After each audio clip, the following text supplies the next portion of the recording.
Salut à tous! Avant de commencer, je voulais juste vous dire que, vous avez tout mon soutien pendant cette période de quarantaine. Restez forts les gens, et surtout, prenez soin de vous. Bon alors voilà, SNK avance petit à petit et bientôt c'est la fin.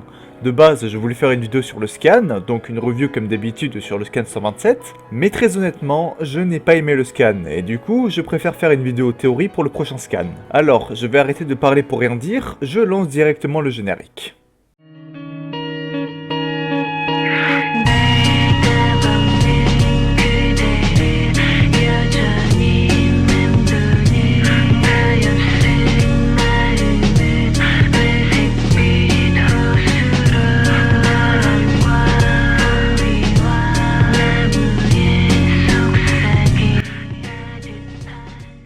Bon, comme je vous l'ai dit en introduction, contrairement à beaucoup d'entre vous, je n'ai pas aimé le scan 127. J'ai tout simplement trouvé que le scan ne servait pas à grand chose et qu'il n'avançait pas. Évidemment, c'est mon avis et je sais que pour beaucoup d'entre vous, c'est un super scan. Ce que je n'ai pas aimé dans ce scan, c'est ce repas autour du feu. En fait, je trouve qu'il ne s'est pas déroulé de la bonne manière. Le fait qu'au début les deux clans, donc Eldia et Mar, s'insultent et se détestent, puis à la fin comprennent qu'ils doivent mettre leurs différends de côté, ça c'était très bien réussi.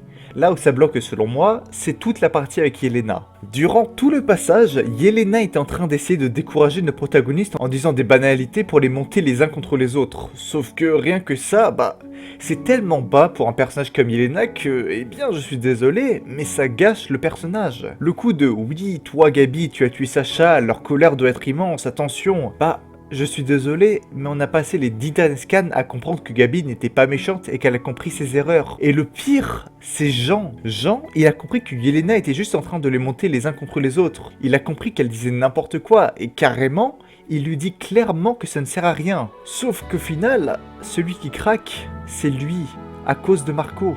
Je sais très bien que la perte de Marco a été horriblement dure pour lui, mais le fait qu'il ait craqué, ça m'a franchement déçu, surtout qu'on savait déjà, nos spectateurs, que c'était la faute de Reiner que Marco soit mort. C'est bête à dire, mais pour moi, Yelena a tout simplement ruiné ce passage du scan qui aurait pu être bien meilleur selon moi. En revanche, et je dis sincèrement, si on n'était pas au courant que Marco avait été tué par Reiner, et que c'était durant cette scène que Yelena nous le révèle, là, à l'inverse, mais j'aurais pensé que cette scène était tout simplement l'une des meilleures scènes du manga. En fait, ça serait tellement sorti de nulle part que ça aurait été juste incroyable. Un peu comme la scène de la révélation du titan colossal et cuirassé, si vous voyez ce que je veux dire. Tu combines cette révélation avec en plus de ça la rage de Jean, et là, pour le coup, mais ça aurait été selon moi une scène parfaite. Alors évidemment, je ne dis pas que le scan était complètement nul, loin de là. Je trouve juste qu'il est un petit peu trop maladroit pour du SNK, et je trouve que ça ne ressemble absolument pas à Isayama, et c'est pour cela que je n'ai pas beaucoup aimé ce scan. Bon, maintenant que j'ai râlé un bon coup, je peux enfin commencer les prédictions. Le point central du prochain scan, ça va être la bataille pour contrôler le port. Nos protagonistes ont toujours un objectif en tête, arrêter Eren, et donc la destruction du monde. Or, s'ils veulent s'approcher d'Eren, ils vont devoir entrer en contact avec Madame Azumabito, pour pouvoir ainsi utiliser l'avion qui de base devait servir à observer le pouvoir de l'originel. Bon, malheureusement la situation a un peu dérapé, et Eren a décidé de péter un câble et détruire le monde. Cet avion est pour l'instant la clé de la victoire de nos protagonistes. Si jamais ils arrivent à prendre le contrôle de l'avion, ils pourront l'utiliser pour voler dans les airs et se rapprocher d'Eren et de ses titans colossaux. Car oui, actuellement, il s'agit de l'unique façon de l'approcher. Les titans colossaux et Eren avancent à très grande vitesse, et surtout, il est impossible de s'approcher de lui par la mer. Imaginez la puissance des vagues créées par les titans colossaux quand ils marchent dans l'eau. Naviguer à côté d'eux signifie se prendre une vague monstrueuse qui coulera instantanément ton bateau. Bref, il n'y a pas 36 000 options. La seule façon d'arrêter Eren est d'utiliser l'avion de Madame Azumabito. Sauf que malheureusement, la Madame, qui se trouve actuellement au port, elle est complètement encerclée et prise en otage par Floch. Et c'est ça le problème. Floch. Floch n'est absolument plus le même. Il est prêt à donner sa vie pour Eren, et donc prêt à tuer ses anciens camarades pour que le plan d'Eren se réalise. Et c'est bien ça le problème. Il est prêt à tuer. Et quand je dis ça, je ne parle pas uniquement de Pieck, Reiner ou Gabi, mais bien de Mikasa, Jean, etc.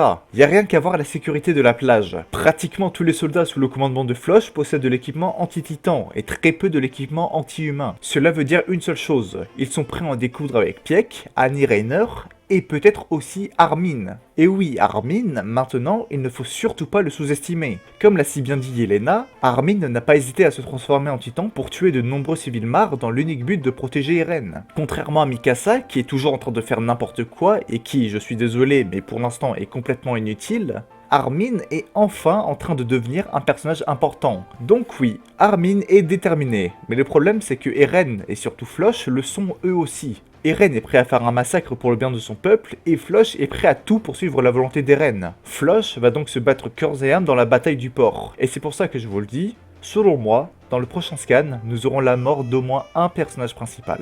Après, qui ça? Eh bien, au début, je pensais que ce serait Hansi, car j'avais honnêtement l'impression que le personnage commençait à être de moins en moins important au fil des scans. Mais après le dernier scan, eh bien, elle nous a montré qu'elle avait encore un rôle important dans le groupe de nos protagonistes, et donc, ça m'étonnerait qu'elle meure dans le prochain scan. C'est pour ça que je me suis donc ensuite tourné sur Jean, car j'ai un très mauvais pressentiment avec lui. C'est bête à dire, mais Jean était littéralement le cœur du scan 127. Tout était tourné autour de lui, et ça m'inquiète énormément. De plus, on a toujours eu une certaine rivalité entre Jean et Floch, et je pense très honnêtement que ce sera durant cette bataille que cette rivalité disparaîtra en même temps que l'un des deux personnages. Donc oui, je vous le dis, pour moi, soit Jean ou Floch mourra dans le prochain scan.